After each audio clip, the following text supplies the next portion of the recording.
भाई 1.5 लीटर बोतल तो लड़ाई शुरू हुई है। उन्होंने दोस्त को मजाक ना बोतल खींची है तो मेरे भतीजे ने कहा तू उन्होंने बोतल वापस कर दे। उन्हें वापस बोतल करा तो वो गाला कढ़न ला पे। मेरे भतीजे ने कहा गाल ना कढ़ो, साड़ी बोतल तुहानू मैं वापस करवा दी है। और ज्यादा गाला कढ़न ला पे। इन्हें गाल नहीं कढ़ी, इन्हें अगों चपेड़ मार दी। इथों काम ज्यादा हो गया। इन्होंने मुंडिया ने ना अपना गैंग इन्हों का बनया, इन्होंने ना फोन करके सद लिया। वो 15-16 जिने आ गए ने। उथे मारो मुड़ा ला पे, वैपरा ना मारे। मैं फिर रौला पानी के अल्लाह दा वास्ता मेरे वीरां छुड़ा दियो। बड़ियां मिन्नतां कीती, मेरी किसी ने नहीं सुनी। मोरो ना वैपर सुट के उन्हें इट्टां चलाउणियां शुरू कर दी। फिर इन्हां दा गैंग बनया है हरबंसपुरे दे। हरबंसपुरे दे ये शराब भी पींदे ने। उन्हां दे घरों मोटरसाइकिल दियां नंबर प्लेटां भी निकलियां, जो शराब भी उन्हां दे घरां चों निकली। ते हुण प्यो कहना मैं पुत्तर नूं बेदखल कर दित्ता। अगे भी उन्हां 5-6 ते गोलियां चलाईयां ने। अस्सलाम वालेकुम, मैं हूं सैयद साइम अली और आप देख रहे हैं लीडर टीवी। मैं एक ऐसी फैमिली के साथ मौजूद हूं जिनके यहाँ एक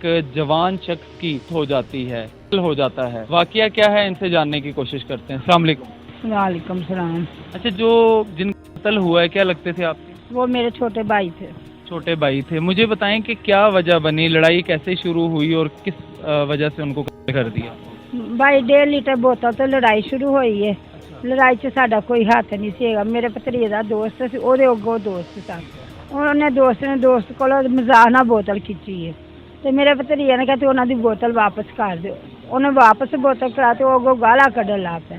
मेरे भतीजे ने कहा गाल ना कढ़ो, साड़ी बोतल तुहानू मैं वापस करवा दी है। और ज्यादा गाला कढ़न ला पे। इन्हें गाल नहीं कढ़ी, इन्हें अगों चपेड़ मार दी। इथों काम ज्यादा हो गया। मेरे वीर नूं पता लगा, मेरे भतीजे ने दस्या पापा भाई बाहर लड़न दिया। इन्हें बाहर निकल के छुड़ा के सुलह करवा दी, चले गए। मेरा भतीजा भी परे ਨੂੰ चला गया। पर ਜਦੋਂ वापस ਆਉਂਦਾ ਨੇ ਇਹਨਾਂ ਨੇ ਮੁੰਡਿਆਂ ਨੇ ਨਾ ਆਪਣਾ ਗੈਂਗ ਇਹਨਾਂ ਦਾ ਬਣਿਆ, ਇਹਨਾਂ ਨੂੰ ਨਾ ਫੋਨ ਕਰਕੇ ਤੇ ਸੱਦ ਲਿਆ। ਦੂਜੀ ਪਾਰਟੀ ਜਿਹੜੀ ਹੈ, ਹਾਂਜੀ, ਉਹਨਾਂ ਨੇ ਸੱਦ ਲਿਆ। ਉਹਨਾਂ ਉਹ 15-16 ਜਿਨੇ ਆ ਗਏ ਨੇ ਤੇ ਇਹ ਰਸਤੇ 'ਚ ਵਾਪਸ ਆਉਂਦਾ ਤੇ ਇਹਨਾਂ ਨੇ ਵੇਖ ਲਿਆ ਤੇ ਇਹਨਾਂ ਨੇ ਮੋਟਰਸਾਈਕਲ ਤੇ ਇਹਨਾਂ ਨੇ ਇਹਨਾਂ ਨੂੰ ਖਿੱਚ ਲਿਆ। ਉੱਥੇ ਮਾਰੋ ਮੁੜਾ ਲਾ ਪਏ ਨੇ। ਮੋਟਰਸਾਈਕਲ ਵੀ ਉੱਥੇ ਸੁੱਟੀ ਹੈ, ਭੱਜਾ ਹੁੰਦਾ ਤੇ ਨਾਲੇ ਲੜਦੇ ਹੁੰਦੇ ਨੇ। बाहर ही मेरा वीर बैठा, वो फिर भज के गांव होया। उन्हें कहा यार गल ना करो, लड़ाई तुहानू मैं अगे भी समझाया तो तुसीं विचों की कढना। बोतल की गल मैं तुहानू बोतल लै देना, नवीं लै देना। लड़ाई खत्म करो, सुलह मैं तुहाडी अगे भी करवाई तो तुसीं फिर नहीं जे बाज होंदे पे। इन्नी गल कीते ते वीर परे चले गए। मरो गए ने वैपन लै आए ने। वैपरा ना मारे। मैं फिर रौला पानी के अल्लाह दा वास्ता मेरे वीरां छुड़ा दियो। मेरे वीरां छुड़ा के अंदर वार के कुंडी मार दे। मैं बड़े लोग अगे भी रंज हाथ जोड़े, बड़ियां मिन्नतां कीती, मेरी किसी ने नहीं सुनी। मोरो ना वैपर सुट के उन्हें इट्टां चलाउणियां शुरू कर दी साबत। सारे मुंडियां? हाँ जी। वो ये किन्ने सन? ये 3 जिने सन। एक मेरा वीर सी ते एक मेरा भतीजा सी। वीर ते सुलह करवाउण वास्ते गया कि बच्चों दी सुलह हो जाए? हाँ जी। ते एक जरा ओदा मेरे भतीजे दा दोस्त अब्दुल्ला सी ना, एक वो सी जिहदी वजह तो लड़ाई शुरू हुई है। ਇਹਨਾਂ ਨੇ ਇੱਟਾਂ ਚਲਾਈਆਂ ਨੇ। ਉਹ ਇੱਟ ਜਿਹੜੀਆਂ ਨਾ ਮੇਰੀਆਂ ਲੱਤ ਤੇ ਆਣ ਕੇ ਤੇ ਵੱਜ ਗਈ ਤੇ ਮੈਂ ਉੱਥੇ ਨਾ ਬੇਹੋਸ਼ ਹੋ ਗਈਆਂ। ਤੇ ਮੇਰਾ ਵੀਰ ਉਹਨੂੰ ਕਹਿੰਦਾ ਬਲਾਲ ਤੇਰੀ ਫੁੱਫੜ ਨੂੰ ਕੁਛ ਹੋ ਗਿਆ। ਮਾਰ ਖਾਂਦਾ ਪਿਆ ਆਪ ਤੇ ਉੱਥੋਂ ਮਾਰ ਖਾਂਦਾ ਮੇਰੇ ਵੱਲੇ ਆ ਕੇ ਜਦੋਂ ਉਹਨਾਂ ਵੇਖਿਆ ਇਹ ਲੈ ਕੇ ਦਿੰਦਾ ਵਾਰ ਗਿਆ। ਮੇਰੇ ਵੀਰ ਨੇ ਮੈਨੂੰ ਹੋਸ਼ ਕਰਵਾ ਕੇ ਨਾ ਫਿਰ ਜਾ ਕੇ ਉੱਥੇ ਥੜੀ ਤੇ ਬਹਿ ਗਿਆ। ਉਹ ਬਾਹਰ ਪਿੱਛੋਂ ਵੀਰ ਆਏ ਨਹੀਂ। ਹੁਣ ਮੈਂ ਵੀਰ ਦੇ ਮੂੰਹ ਵੱਲੇ ਵੇਖੀ ਜਾਂਦੀ ਹਾਂ। ਤੇ ਇਹਨਾਂ ਮੈਨੂੰ ਕਿਹਾ ਸੀ ਭੈਣ ਜਿਹੜਾ ਠੰਡੋਰਾ ਹੁੰਦਾ ਮੈਂ ਤੈਨੂੰ ਡਾਕਟਰ ਕੋਲ ਲੈ ਜਾਣਾ, ਮੈਂ ਤੈਨੂੰ ਟੀਕਾ ਲਵਾ ਕੇ ਲਿਆਉਣਾ। ਤੇ ਫਿਰ ਜਾ ਕੇ ਉੱਥੇ ਬਹਿ ਕੇ ਤੇ ਸਿਗਰਟ ਇੰਝ ਵੀਰ ਨੇ ਲਾਈ ਹੈ। 2 ਵਾਰੀ ਉਹਨੇ ਸਿਗਰਟ ਪੀਤੀ ਹੈ। ਤੇ ਮੈਨੂੰ ਨਹੀਂ ਮੇਰੀ ਗੋਲੀਆਂ ਦੀ ਆਵਾਜ਼ ਸੁਣੀ ਗਈ। ਮੈਂ ਵੀ ਝੂਠ ਮਾਰਨ ਉਹਨਾਂ ਨੇ ਪਹਿਲੇ ਜਦੋਂ ਲੜਾਈ ਹੋਈ ਉਹ ਚਲੇ ਗਏ। ਫਿਰ ਉਸ ਤੋਂ ਬਾਅਦ ਦੁਬਾਰਾ ਉਹਨਾਂ ਨੇ ਹਮਲਾ ਕੀਤਾ? 4 ਵਾਰੀ ਆਏ ਨੇ ਵੀਰ, 4 ਵਾਰੀ ਆਏ ਨੇ। ਚੌਥੀ ਜਿਸ ਟਾਈਮ ਵੀ ਆਉਂਦੇ ਸਨ ਮਾਰਦੇ ਸਨ, ਚਲੇ ਜਾਂਦੇ। ਆ ਚੌਥੀ ਵਾਰੀ ਆਏ ਤੇ ਵੀਰ ਹੋਇਆ। ਚੌਥੀ ਵਾਰੀ ਆਏ ਨੇ ਨਾ ਉਹਨਾਂ ਗੋਲੀਆਂ ਚਲੇ। ਮੈਂ ਇੰਝ ਜੇ ਸਾਹਮਣੇ ਬੈਠੀ ਇੰਝ ਲੱਤਾਂ ਲਮਕਾ ਕੇ ਤੇ ਮੈਂ ਬੈਠੀ ਹਾਂ ਤੇ ਮੈਂ ਵੀਰ ਨੂੰ ਵੇਖਣੀ ਆ ਪਈ ਤੇ ਕਹਿੰਦਾ ਭੱਜ ਕੇ ਤੇ ਅੰਦਰ ਆ ਗਿਆ। ਗੋਲੀਆਂ ਦੀ ਵੀਰ ਅੱਲਾ ਨੇ ਮੇਰੀ ਕੰਨਾਂ ਤੇ ਪਰਦਾ ਪਾਤਾ। ਮੈਨੂੰ ਗੋਲੀਆਂ ਦੀ ਕਿਸੇ ਦੀ ਆਵਾਜ਼ ਨਹੀਂ ਸੁਣੀ ਗਈ। ਤੁਹਾਡਾ ਹੋਸ਼ ਹੀ ਖਤਮ ਹੋ ਗਿਆ। ਹਾਂ। ਤੇ ਉਹ ਵੀਰ ਨੇ ਜਦੋਂ ਇੰਝ ਕਰਕੇ ਦਰਵਾਜ਼ਾ ਬੰਦ ਕੀਤਾ ਤੇ ਮੈਨੂੰ ਇਹ ਆਇਆ ਕਿਆ ਆਖਰੀ ਲਫ਼ਜ਼, ਭੈਣ ਉੱਠ ਕੇ ਅੰਦਰ ਚਲੀ ਜਾ। ਮਤਲਬ ਉੱਥੇ ਵੀ ਤੁਹਾਡੀ ਜਾਨ ਦੀ ਪਰਵਾਹ ਕੀਤੀ ਉਹਨੇ, ਆਪਣੀ ਜਾਨ ਦੀ ਨਹੀਂ ਕੀਤੀ। ਤੇ ਦਰਵਾਜ਼ਾ ਇੰਝ ਬੰਦ ਕਰਕੇ ਇੰਝ ਕੁੰਡੀ ਨੂੰ ਹੱਥ ਹੀ ਪਾਇਆ ਤੇ ਉਹਨਾਂ ਜ਼ਾਲਮਾਂ ਨੇ ਗੋਲੀ ਮਾਰੀ ਹੈ। ਮੇਰਾ ਵੀ ਨਾਲ ਹੀ ਖੱਬੇ ਪਾਸੇ ਡਿੱਗ ਪਿਆ। ਮੇਰਾ ਭਤਰੀਆ ਸੀ ਅੰਦਰ, ਉਹ ਅੰਦਰ ਨਿਕਲਿਆ। ਉਹ ਭੱਜ ਕੇ ਨਾ ਬਾਹਰ ਨੂੰ ਨਿਕਲਿਆ। ਮੈਂ ਵੀਰ ਦਾ ਨਿਕਲਦਾ ਵੇ ਨਹੀਂ ਆ ਪਈ ਤੇ ਵੀਰ ਨੂੰ ਨਹੀਂ ਫੜਿਆ। ਐਵੇਂ ਮੈਂ ਝੂਠ ਬੋਲਾਂ ਕਿ ਮੈਂ ਪਹਿਲੇ ਵੀਰ ਨੂੰ ਫੜਿਆ। ਮੈਂ ਫਿਰ ਭਤਰੀਏ ਵਾਲੇ ਹੋ ਗਏ, ਮੈਂ ਇੱਧਰ ਇਹਨੂੰ ਤੇ ਜੋ ਹੋਣਾ ਸੀ ਉਹ ਤੇ ਹੋ ਗਿਆ, ਤੇ ਮੈਂ ਭਤਰੀਆ ਤੇ ਬਚਾ ਲਵਾਂ। ਭਤਰੀਏ ਵਾਲੇ ਹੋਈ ਵੀਰ ਉਹਨਾਂ ਤਿੰਨ ਭਤਰੀਏ ਤੇ ਦੋ ਨਹੀਂ ਵੱਜੇ, ਤੀਸਰਾ ਵੀਰ ਦੇ ਪੈਰ ਤੇ ਵੱਜ ਗਿਆ।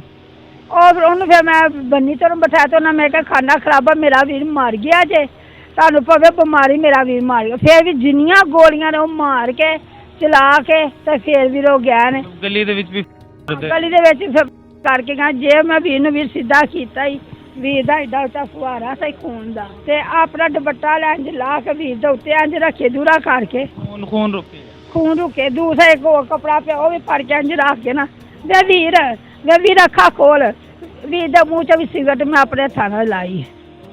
ਮਤਲਬ ਉਹਦਾ ਲੜਨ ਦਾ ਇਰਾਦਾ ਹੀ ਨਹੀਂ ਸੀ, ਐਂਡ ਤੱਕ ਨਹੀਂ ਸੀ ਵੀਰ, ਮੇਰਾ ਵੀਰ ਐਡਾ ਕੁੱਠਣ ਦੇ ਬਿਲਕੁਲ ਰਿਲੈਕਸ ਸੀ ਉਸ time। ਹਾਂ, ਮੈਨੂੰ ਫਿਰ ਵੀ ਕਹਿੰਦਾ ਰਿਹਾ ਭੈਣ ਕੁਛ ਨਹੀਂ ਆ, ਤੂੰ ਪਰੇਸ਼ਾਨ ਨਾ, ਕੁਛ ਨਹੀਂ ਹੋਇਆ ਭੈਣ ਪਰੇਸ਼ਾਨ, ਤੇ ਐਡਾ ਕੁੱਠਣ ਦੇ ਸੁਭਾਅ ਦਾ ਸੀ, ਉਹਨੂੰ ਵੀਰ ਕਦੀ ਗੁੱਸਾ ਨਹੀਂ ਸੀ ਆਇਆ। ਤੇ ਜਦੋਂ ਉਹਨੇ ਇੰਜ ਕਰਕੇ ਸਿੱਧਾ ਕੀਤਾ ਫੁਹਾਰਾ ਵੇਖਿਆ ਤੇ ਵੀਰ ਨੂੰ ਕਿ ਆਵਾਜ਼ ਦੇਣਾ, ਵੀਰ ਮੈਨੂੰ ਆਵਾਜ਼ ਤੇ ਦੇ, ਵੀਰ ਮੈਨੂੰ ਆਵਾਜ਼ ਤੇ ਦੇ। ਵੀਰ ਨੇ 2 ਸਾਲ ਲੈ ਨਹੀਂ ਨਿੱਕੇ ਇੰਜ ਮੇਰੇ ਵੀਰ ਨੇ 2 ਸਾਲ ਲੈ ਨਹੀਂ, ਤੇ ਅੱਲਾ ਨੂੰ ਪਿਆਰਾ ਹੋ ਗਏ ਮੇਰੇ ਹੱਥਾਂ 'ਚ। ਮੈਂ ਫਿਰ ਡਿੱਗ ਪਈ ਹਾਂ, ਅੰਮੀ ਮੈਨੂੰ ਨਹੀਂ ਪਤਾ ਵੀਰ ਕਿਸਾ ਥੱਲੇ ਆਈ ਹੈ ਕਿਸਾ ਨਹੀਂ। ਇੱਕ ਲੱਤ ਤੇ ਅੰਮੀ ਨੇ ਵੀਰ ਦਾ ਸਿਰ ਰੱਖਿਆ ਤੇ ਇੱਕ ਦਾ ਮੇਰਾ ਰੱਖ ਕੇ, ਤੇ ਲੋਕਾਂ ਕਹਿੰਦੇ ਪਏ ਦੋਨੇ ਬੱਚੇ ਗੋਦ ਦੇ। ਹਾਂ, ਤੇ ਮੇਰੀ ਧੀ ਨੂੰ ਬਚਾ, ਮੇਰਾ ਪੁੱਤਰ ਤੇ ਮਰ ਗਿਆ, ਮੇਰੀ ਧੀ ਨੂੰ ਬਚਾ ਲਓ। ਉਹਨੇ ਚੱਲ ਮੇਰੀ ਧੀ ਆ ਗਈ ਹੈ, ਉਹਨੇ ਆ ਕੇ ਹੋਸ਼ ਕਰਵਾਏ, ਤੇ ਫਿਰ ਮੈਂ ਕਿਹਾ ਧੀਆ ਮਾਮੂ ਨੂੰ ਫੋਨ ਕਰ ਦਊਂਗਾ, ਮਾਮੂ ਅੰਮੀ ਕਹਿੰਦੀ ਮੈਂ ਲੁੱਟੀ ਗਈ ਜੇ, ਮਾਮੂ ਫੌਤ ਹੋ ਗਿਆ ਜੀ। ਫਿਰ ਮੇਰੇ ਮਾਸੀਆਂ ਦੇ ਧੀਆਂ ਪੁੱਤਰ ਮੇਰੇ ਤੇ ਪਹੁੰਚੇ ਨੇ ਵੀਰ, ਤੇ ਫਿਰ ਵੀ ਗੋਲੀ ਲੱਗੀ, ਫਿਰ ਵੀ ਲੋਕਾਂ ਦੇ ਹੱਥ ਜੋੜਨੀ, ਅੱਲਾ ਦਾ ਵਾਸਤਾ ਮੇਰੇ ਵੀਰ ਨੂੰ ਕਿਸੇ ਪਾਸੇ ਲੈ ਜਾਓ, ਮੇਰੇ ਵੀਰ ਨੂੰ ਬਚਾ ਲਓ, ਮੇਰੇ ਵੀਰ ਨੂੰ ਲੈ ਜਾਓ। ਵੀਰ ਕੋਈ ਗਾਹ ਨਹੀਂ ਹੋਇਆ। ਅੱਛਾ, ਪੁਲਿਸ ਹੁਣ ਕੀ ਕਰ ਰਹੀ ਹੈ? ਪੁਲਿਸ ਦੇ ਨਾਲ ਕੀ ਤੁਹਾਡਾ ਰਾਬਤਾ ਹੋ ਰਿਹਾ?